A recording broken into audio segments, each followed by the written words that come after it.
Hello বন্ধুরা, কেমন আছো তোমরা? রান্না কাব্য কথা কিচেন থেকে চলে আসলাম আজকে আবার এই স্যাটারডেতে। দেখো আজকে আমি রান্না করব ইলিশ মাছ, পটল, কপি দিয়ে একটি টমেটো দিয়ে একটি ঝোল। সেই জন্য আমি এখানে দেখো নিয়েছি 2 টুকরা ইলিশ মাছ। আমি এটা এখন ভাজতে দিয়ে দিব, কারণ আমি আমার ঘরের মানুষ অনুযায়ী ইলিশ মাছ নিয়েছি, কারণ আমার ঘরে আমি ছাড়া কেউ এই মাছ আর খাবে না। 2 টুকরা ইলিশ মাছ ভাজা হতে থাকুক। আর দেখো এখানে আমি নিয়েছি কপি, টমেটো, পটল, তারপরে এই 3টা আইটেমই নিয়েছি। দেখো কপিগুলোকে আমি এরকম গোটা গোটা করে নিয়েছি, পটল এবং এই টমেটোগুলিকে দিয়ে এখানে আমি হলুদ লবণ মেখে রেখেছি, যেন খুব সহজে এটাকে আমি রান্না করতে পারি। আর এদিকে দেখো মাছটা ভাজা হতে থাকুক।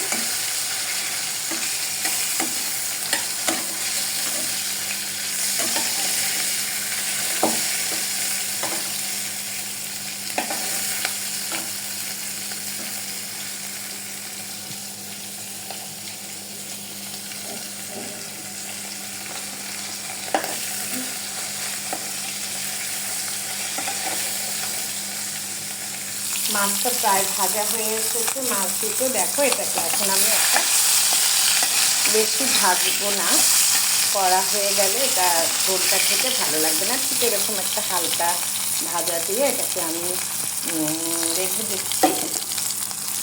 এটাকেও আমি এখন উঠিয়ে নেব।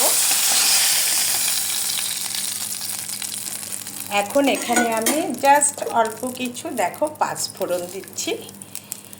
5 ফোড়নটা একটু ভাজা ভাজা হতে হতে এখানে আমি দিয়ে দিব এই যে তোমরা দেখতে পাচ্ছ সবজিতে হলুদ লবণ মাখানো।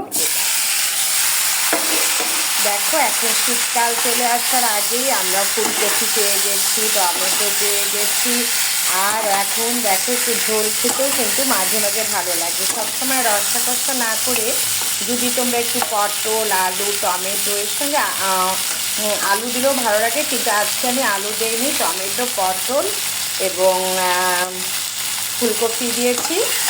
আর এটাকে আমি কিছুক্ষণ ভাজা করে নেব। ইলিশ মাছটা আসলে তেমন কিছু মশলার দরকার পড়ে না, যেহেতু এখানে আমি ফুলকপি এবং পটল দিয়েছি, এই জন্য আমি 5 ফোড়নের কম্বিনেশনটা রেখেছি। কারণ সব কিছু রান্না হচ্ছে একটা আর্ট। আসলে এটাকে তুমি যত সুন্দরভাবে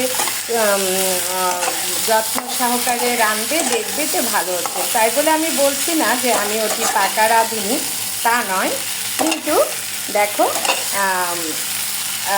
আমরা সবসময় চেষ্টা করি যে একটু ভালোভাবে রান্না করতে, তাই না? দেখো এটা ভাজা হয়ে যাচ্ছে। এখানে জাস্ট আমি একটু অল্প পরিমাণ একটু হলুদ দিয়ে দিব, অল্প পরিমাণ হলুদ। আর এখানে ঝাল তো একটু দিতেই হবে, মরিচের গুঁড়ো দিলাম। আর যেটা না হলেই হবে না সেটা হচ্ছে লবণ। যেহেতু লবণ দিয়ে আমি আগেই সবজিগুলোকে ভেজে রেখেছি, এই জন্য আমি একটু লবণটা কমও দিলাম। আর কিছু না বন্ধুরা, তোমরা এটাকে কষিয়ে কষিয়ে নিয়ে, রসিয়ে কষিয়ে নিয়ে এটার মধ্যে তোমরা সুন্দর করে একটু পানি ঢেলে দেবে। দেখো আমি একটু পানি ঢেলে দিচ্ছি। ঝোল যেহেতু হবে, ঝোল হলেই কথা। আর এই ঝোল দিয়ে 1 প্লেট ভাত খুব সুন্দর খাওয়া হয়ে যাবে। তোমরা সবাই ভালো থেকো, সুস্থ থেকো।